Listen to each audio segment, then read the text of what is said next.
This is Inside Indiana Business, Radio on Demand for the morning of April 17th, 2023. I'm Wes Mills. State and local officials will join executives from Eli Lilly today to break ground on the company's manufacturing plants in the LEAP Innovation and Research District in Boone County. Last May, Lilly announced plans to invest $2.1 billion to build 2 facilities in the district and create up to 500 jobs. Since the original announcement last spring, the Lilly project has grown to 12 buildings, including administrative offices, manufacturing, and warehousing. Evansville-based Berry Global Group is expanding its stretch film manufacturing facilities in Lewisburg, Tennessee. Berry says the project will add 3 new cast lines, upgrade the plant's existing post-industrial resin reprocessing system, and extend its rail spur for resin material handling.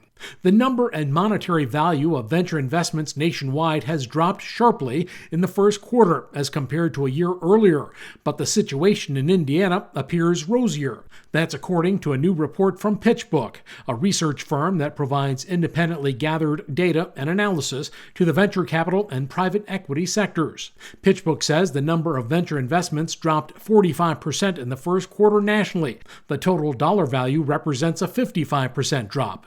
In Indiana, the number of venture investments dropped about 13%, but the value of those deals still rose about 25%. From the number one source for Indiana business news, this is Inside Indiana Business, Radio on Demand. Indiana, it's time to get revved up. Inside Indiana Business is going racing. We'll be at the Indianapolis Motor Speedway for the month of May and take you inside the business of motorsports, from gasoline alley to high-tech race shops to small-town dirt tracks. We'll explore what fuels a billion-dollar industry in the state.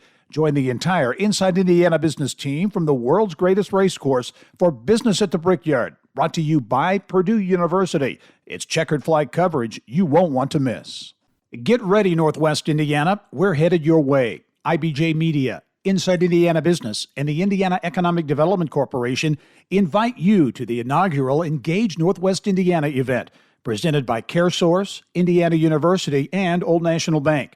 Tuesday, April 25th at Valparaiso University. We'll be diving into regional and statewide initiatives with a focus on talent, education, and issues shaping our economy. More at ibj.com/engage. In Evansville today, the new Sunrise Pump Station and the Cascade Outfall along the city's riverfront will officially open. Years in the making, the sewage treatment plant was engineered to mask the treatment of the effluent from park visitors, but showcase the treated water as it flows through a tiered cascade and into the Ohio River.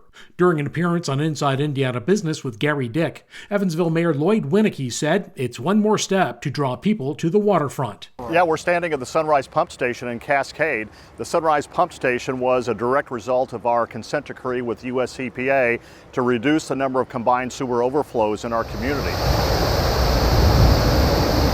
So what you see in here is this beautiful cascade with swings looking out over the cascade, so you can come right up out here and just enjoy the beautiful Ohio River, watch the barge traffic. But we were really intentional about, we knew we had to do something for the utility, but we wanted to make it also destination green space, and it couldn't be a more picturesque site.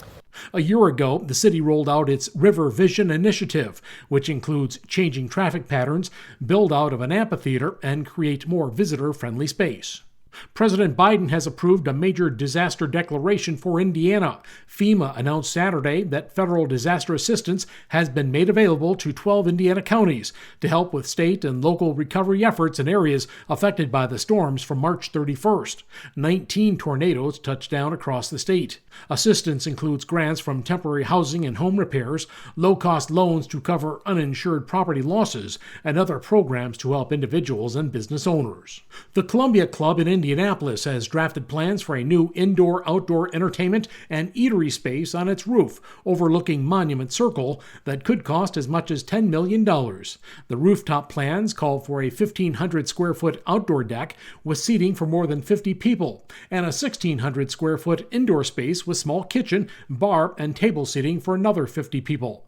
The social club says the roof needs replacing, whether the new social gathering places are added into the plans or not. I'm Wes Mills, Inside Indiana Business, Radio on Demand.